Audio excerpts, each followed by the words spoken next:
saperatane puni Prabu Rahwana nuju kapi gandrung ku Dewi Sinta. Tinu waktu ayeuna Prabu Rahwana ngan dikalisan mekatung pengahan dikane.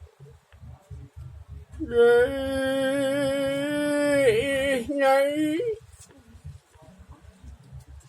nah aku tega-teganyan begitu kakang kumaha ieu rasa akang anu kapi gandrung nyai. Nyai nah begitu ka akang salaku akang raja di negara Langkaturja. Kumaha rasa akang anu kapi gandrung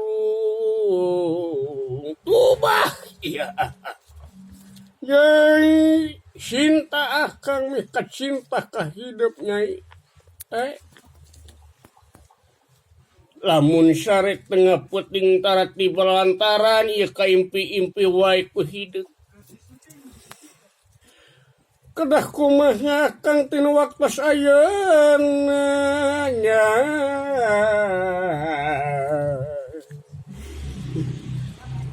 Tubah iya.